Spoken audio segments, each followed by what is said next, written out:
अस्सलाम वालेकुम बेटा, कैसे हैं आप सब? ठीक है बेटा। आज हमने पढ़ना है एंगुलर एक्सलेरेशन। तो एक्सलेरेशन क्या होता है, सबसे पहले हम ये देखते हैं। सर वो तो ये नहीं होता rate the time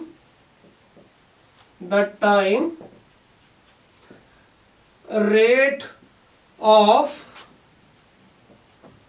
change of velocity is called acceleration. ठीक है, तो ये जो डेफिनेशन लिखी है ये हमने किसकी लिखी हुई है? एक्सलेरेशन की। तो जो एंगुलर एक्सलेरेशन होगा वो हमारे पास क्या आ जाएगा? The time rate of change of angular velocity. क्या आ जाएगी? Angular velocity is called angular acceleration. Simple. तो बेटा जो एंगुलर एक्सलेरेशन होता है वो डिनोट किया जाता है, डिनोटेड बाय अल्फा। ठीक है, इसको हम क्या कहते हैं? अल्फा कहते हैं।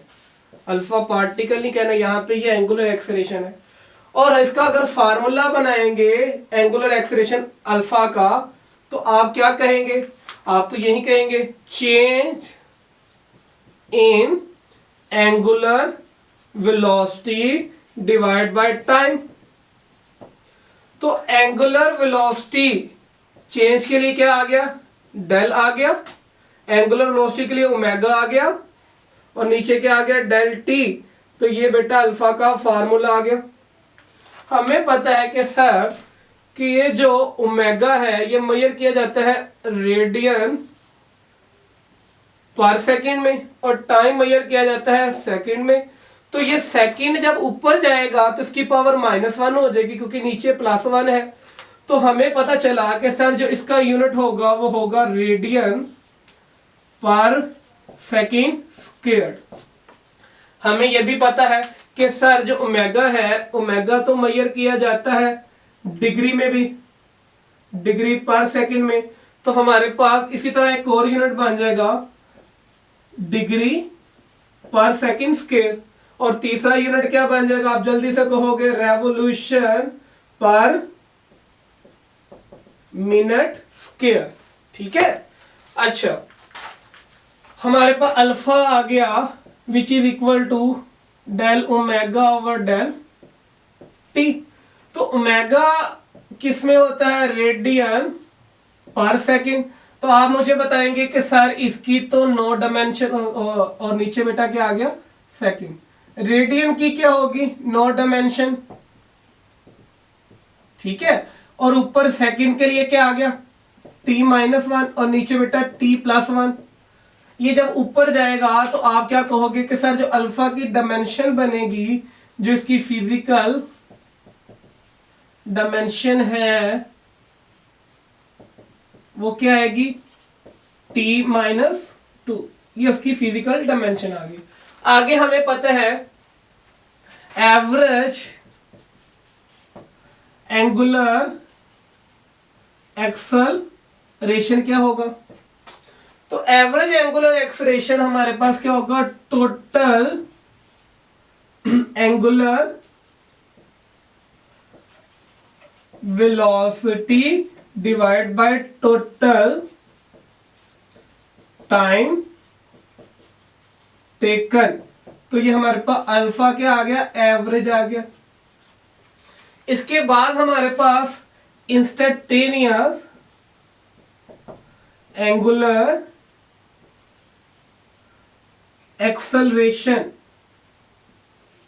और वो हमें पता है कि किसी भी इंस्टेंट के ऊपर, ठीक है, the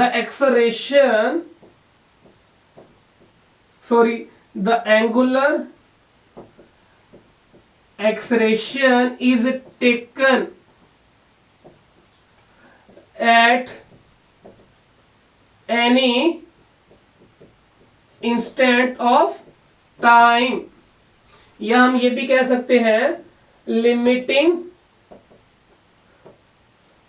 value of del omega over del T. और टी कहां पे अप्रोच करे? 0 की तरफ। तो हमारे पास जो एंगुलर एक्सलेरेशन आ गया इंस्टेंटेनियस वो कितना आ गया, आप यही कहोगे कि limit t approaches to 0 del omega over del t। ठीक है, और जो इंस्टेंटेनियस एक्सप्रेशन होता है ये वेक्टर क्वांटिटी होती है, क्योंकि जो थीटा होता है वो लेस देन 10 डिग्री होता है, बार बार बता रहा हूं। ठीक, और जो इसकी डायरेक्शन होगी वो along the axis of rotation होगी, along the axis of rotation, क्योंकि भाई ये एंगुलर डिस्प्लेसमेंट है, सॉरी एंगुलर एक्सेलरेशन है, तो वो सारे के सारे क्या है, एक्सियल वेक्टर। और एक्सियल वेक्टर हम लिख लेते हैं angular displacement, angular velocity, angular acceleration, torque, ठीक है, एंगुलर मोमेंटम। सही हो गया।